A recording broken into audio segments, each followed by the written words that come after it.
Hello everyone, welcome back to our YouTube channel. All India quota కౌన్సిలింగ్కి సంబంధించి అంటే MCC counselling ఏదైతే ఉందో, సో ఎంబీబీఎస్, బీడీఎస్, బీఎస్సీ నర్సింగ్కి సంబంధించి రౌండ్ 1 ప్రొవిజనల్ అలాట్మెంట్ లిస్ట్ అయితే రిలీజ్ చేశారు. సో ఇది మనకి ప్రొవిజనల్ అలాట్మెంట్ లిస్ట్ అనమాట, ఫైనల్ అలాట్మెంట్ లిస్ట్ అనేది కాదు.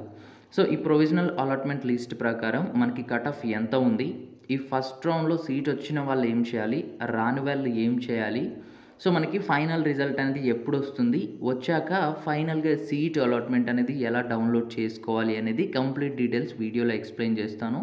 సో వీడియోని ఎక్కడ స్కిప్ చేయకుండా ఎండ్ వరకు చూడండి, సో మీకు అన్ని డీటెయిల్స్ అయితే అర్థమవుతాయి. సో ఎంసీసీ కౌన్సిలింగ్కి సంబంధించి అంటే మనం ఆల్ ఇండియా కోటా కౌన్సిలింగ్ అని ఏదైతే అంటామో, సో దానికి సంబంధించి MBBS, BDS, BSc nursing round 1 seat allotment యొక్క ప్రొవిజనల్ లిస్ట్ అయితే వచ్చింది. సో ఇది ప్రొవిజనల్ లిస్ట్ అనమాట. సో ఈ లిస్ట్ అనేది మనకి mcc.nic.in అనే వెబ్సైట్లో ఉంటుంది. అక్కడికి వెళ్ళి డౌన్లోడ్ చేసుకొని ప్రతి ఒక్కరు కూడాను ఈ లిస్ట్లో మీ ర్యాంక్ అనేది ఉందా లేదా అనేది చెక్ చేయండి.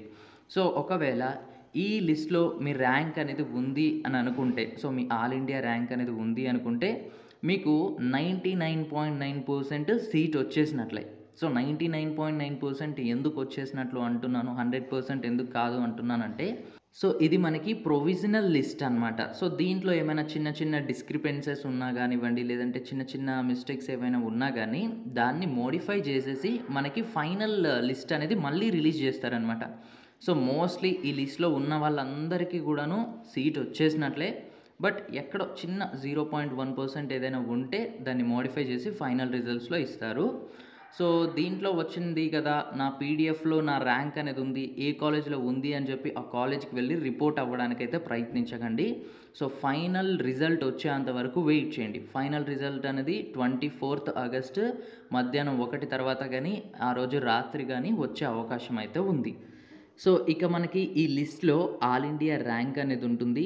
సో వాళ్ళకి ఏ కోటాలో అలాట్ అయిందని చెప్పి, ఓపెన్ కోటాలోనా, ఆల్ ఇండియా 15% కోటాలోనా, లేదంటే ఇంకా ఏ కోటాలో అనేది మెన్షన్ చేసి ఉంటుంది.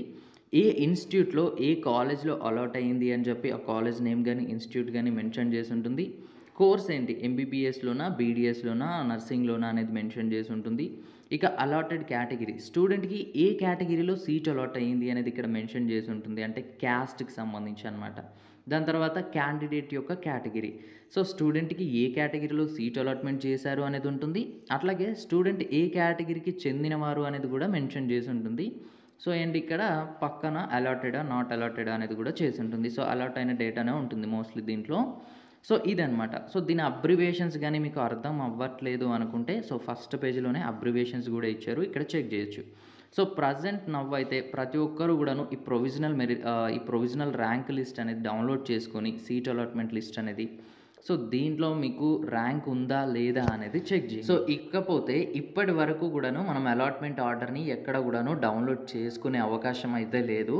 సో మనకి వన్స్ ఫైనల్ రిజల్ట్ అనేది డిక్లేర్ చేసిన తర్వాత, ఫైనల్ అలాట్మెంట్స్ అనేది డిక్లేర్ చేసిన తర్వాత ప్రతి ఒక్క స్టూడెంట్ కూడాను మీరు ఎక్కడైతే వెబ్ ఆప్షన్స్ ఇచ్చారో ఈ ఆల్ ఇండియా కోటాకి సంబంధించి, ఎంసీసీ కౌన్సిలింగ్కి సంబంధించి, సేమ్ అదే వెబ్సైట్లోకి మీ డీటెయిల్స్తో లాగిన్ అవ్వండి. చాయిస్ ఫిల్లింగ్ అండ్ అలాగే క్యాండిడేట్ ప్రొఫైల్ ఉంటుంది కదా, సో అక్కడే మనకి సీట్ అలాట్మెంట్ లెటర్ అని కానీ సీట్ అలాట్మెంట్ రిజల్ట్ అనే ఒక ఆప్షన్ అయితే ఎనబుల్ చేస్తారు. సో ఇప్పటివరకు ఎనబుల్ చేయలేదు, ఫైనల్ రిజల్ట్ వచ్చిన తర్వాత ఎనబుల్ చేస్తారు. సో అక్కడికి వెళ్ళి మీ యొక్క అలాట్మెంట్ ఆర్డర్ని మీరు డౌన్లోడ్ చేసుకోవచ్చు. సో అలాట్మెంట్ ఆర్డర్ని డౌన్లోడ్ చేసుకోవడానికి ఎటువంటి అమౌంట్ పే చేయాల్సిన అవసరం లేదు. సో వన్స్ ఎనబుల్ అయిన తర్వాత అక్కడి నుంచి డౌన్లోడ్ చేసుకొని ఆ అలాట్మెంట్ ఆర్డర్తో పాటుగా మీ యొక్క ఒరిజినల్ సర్టిఫికేట్స్ ఏవైతే ఉంటాయో అవి తీసుకెళ్ళి కాలేజ్లో రిపోర్ట్ అవ్వాల్సి ఉంటుంది. అయితే మనకి ఇక్కడ చాలామంది స్టూడెంట్స్కి డౌట్స్ అయితే ఉన్నాయి.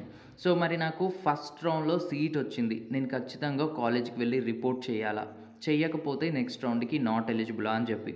సో ఫస్ట్లీ నేను చెప్పేది ఏంటి అంటే, ఎవరికైతే మంచి కాలేజ్లో సీట్ వచ్చిందో వెళ్ళి జాయిన్ అయిపోండి. సో అదైతే నా suggestion.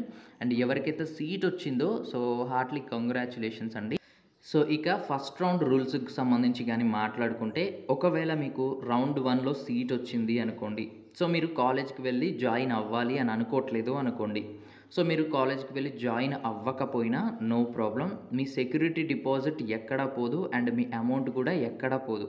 So next round counselling ఏదైతే ఉంటుందో second round counselling, so second round కౌన్సిలింగ్కి మళ్ళీ మీరు వెబ్ ఆప్షన్స్ ఇచ్చి కౌన్సిలింగ్లో అయితే పార్టిసిపేట్ చేయొచ్చు.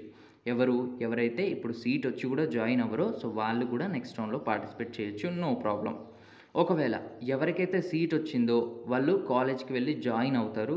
జాయిన్ అయిన తర్వాత సెకండ్ రౌండ్ కౌన్సిలింగ్లో వాళ్ళు అప్గ్రేడ్ అవ్వాలి అని అనుకుంటే, అంటే వేరే కాలేజ్ మంచి కాలేజ్ వెళ్ళాలి అని అనుకుంటే వస్తే సో ఆ కాలేజ్కి వెళ్ళే అవకాశం కూడా ఉంటుంది. ఫస్ట్ రౌండ్లో మీరు ఏదైతే కాలేజ్లో జాయిన్ అవుతున్నారో అక్కడ ఒక విల్లింగ్నెస్ ఇవ్వండి అప్గ్రేడేషన్ కోసం కానీ స్లైడింగ్ కానీ. సో ఇచ్చిన తర్వాత మీరు సెకండ్ రౌండ్లో మళ్ళీ వెబ్ ఆప్షన్స్ ఇచ్చి మీకు కావాల్సిన కాలేజ్ని అయితే చూస్ చేసుకోండి. మన మెరిట్ పొజిషన్ బాగా ఉంటే మనకి సీట్ అలాట్మెంట్ అయ్యే అవకాశం ఉంటుంది. సో ఇది రెండో కేటగిరీ అనమాట. సో ఇక ఎవరికైతే స్టూడెంట్స్కి అసలు సీట్ అలాట్మెంటే అవ్వలేదో ఈ ఫస్ట్ రౌండ్కి సంబంధించి వాళ్ళు వరీ అవ్వాల్సిన అవసరం లేదు. మళ్ళీ మనకి సెకండ్ రౌండ్ షెడ్యూల్ వస్తుంది కదా, వచ్చినప్పుడు డైరెక్ట్గా వెబ్ ఆప్షన్స్ ఇచ్చేసి మీరు పార్టిసిపేట్ అవ్వచ్చు. మళ్ళీ రిజిస్ట్రేషన్ చేసుకోవాల్సిన అవసరం లేదు. సో ఇప్పుడు చెప్పిన 3 సిచ్యువేషన్స్లో కూడాను మనం రిజిస్ట్రేషన్ మళ్ళీ చేయాల్సిన అవసరం లేదు, కేవలం వెబ్ ఆప్షన్స్ ఇస్తే సరిపోతుంది. సో ఇక ఇంకొక డౌట్ ఏంటి అంటే, నాకు ఆల్ ఇండియా కోటాలో ఫస్ట్ రౌండ్లో సీట్ వచ్చింది, నేను వెళ్ళి కాలేజ్లో రిపోర్ట్ అవుతాను. రిపోర్ట్ అయిన తర్వాత మళ్ళీ నాకు స్టేట్ కౌన్సిలింగ్ ఫస్ట్ రౌండ్లో సీట్ వస్తుంది, ఇక్కడికి వచ్చి జాయిన్ అవ్వచ్చా అంటే ఎస్, మీరు ఆల్ ఇండియా కోటా నుంచి తీసేసుకొని మీ డాక్యుమెంట్స్ అంటే రిజైన్ చేసేసి అక్కడ వచ్చి స్టేట్ కౌన్సిలింగ్ ఫస్ట్ రౌండ్లో జాయిన్ అవ్వచ్చు, ఎటువంటి ప్రాబ్లం కూడా ఉండదు. సో ఓవరాల్గా చెప్పాలి అంటే ఈ ఆల్ ఇండియా కోటా రౌండ్ 1లో మీకు సీట్ వచ్చి కాలేజ్లో జాయిన్ అయినా సరే, సీటు వచ్చి కాలేజ్లో జాయిన్ అవ్వకపోయినా సరే, ఒకవేళ మీకు సీట్ రాకపోయినా సరే, ఈ 3 సిచ్యువేషన్లో కూడాను మీకు ఎటువంటి పెనాల్టీ ఉండదు. మీరు మళ్ళీ సెకండ్ రౌండ్ కౌన్సిలింగ్కి అయితే ఎలిజిబుల్ అవుతారు. డైరెక్ట్గా వెబ్ ఆప్షన్స్ ఇస్తే సరిపోతుంది, రిజిస్ట్రేషన్ కూడా అవసరం లేదు. బట్ ఎవరైతే స్టూడెంట్స్ ఆల్ ఇండియా కోటాలో సీట్ వచ్చి ఆల్ ఇండియా కోటాలో జాయిన్ అవుతారో వాళ్ళు మాత్రం సెకండ్ రౌండ్కి ఎలిజిబుల్ అవ్వాలి అంటే విల్లింగ్నెస్ అనేది ఇవ్వాల్సి ఉంటుంది అప్గ్రేడేషన్ కోసం. సో ఇదన్నమాట. ఒకవేళ కొంతమందికి డౌట్ ఉంటుంది, నేను ఆల్ ఇండియా కోటా ఫస్ట్ రౌండ్లో జాయిన్ అయ్యాను, మళ్ళీ నాకు స్టేట్ ఫస్ట్ రౌండ్లో వస్తే పెనాల్టీ ఏమైనా పే చేయాలని. సో ఇది ఆల్ ఇండియా కోటా ఫస్ట్ రౌండ్లో మీరు కాలేజ్కి వెళ్ళి జాయిన్ అయ్యారనుకోండి, సో మళ్ళీ మీకు స్టేట్ కోటా ఫస్ట్ రౌండ్లో సీట్ వచ్చింది అనుకోండి, మీరు హ్యాపీగా ఇక్కడ వచ్చి జాయిన్ అవ్వచ్చు, మీకు ఎటువంటి పెనాల్టీ కూడా ఉండదు, ఎక్కడ కూడా పే చేయాల్సిన అవసరం లేదు. సో ఇదైతే మనకి ఆల్ ఇండియా కోటా కౌన్సిలింగ్ అంటే ఇదైతే ఎంసీసీ కౌన్సిలింగ్ అంటామో దీనికి సంబంధించిన రౌండ్ 1 రూల్స్ అనమాట. ఇకపోతే ఎవరైతే స్టూడెంట్స్ ఈ ప్రొవిజనల్ అలాట్మెంట్ లిస్ట్లో ఉన్నారో మీరైతే వెయిట్ చేయండి. అలాట్మెంట్ ఆర్డర్ డౌన్లోడ్ చేయడం కానీ కాలేజ్కి వెళ్ళి రిపోర్ట్ చేయడం కానీ ఇప్పుడైతే మనకి అవ్వదు. సో ఫైనల్ అలాట్మెంట్ పీడిఎఫ్ అయితే రావాల్సి ఉంది, అది ఈరోజు సాయంత్రం కానీ ఈరోజు నైట్ లోపు కానీ వచ్చే అవకాశం ఉంది. అది వచ్చిన తర్వాత మీరు అలాట్మెంట్ ఆర్డర్ డౌన్లోడ్ చేసుకోగలుగుతారు అండ్ అలాగే కాలేజ్కి వెళ్ళి రిపోర్ట్ అవ్వాల్సి ఉంటుంది.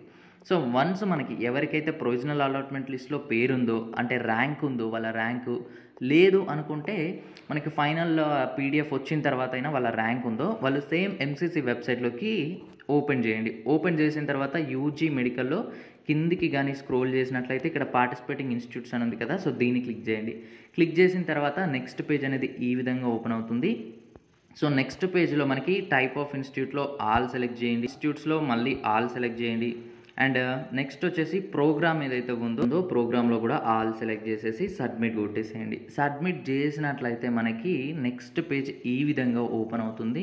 సో ఇక్కడ సెర్చ్ ఆప్షన్ అయితే ఉంటుంది. సెర్చ్ ఆప్షన్లో మీకు ఏ కాలేజ్లో అయితే సీట్ వచ్చినట్లు చూపిస్తుందో ఆ కాలేజ్ నేమ్ ఎంటర్ చేయండి. చేసినట్లయితే ఆ కాలేజ్ అనేది ఇక్కడ డిస్ప్లే అవుతుంది.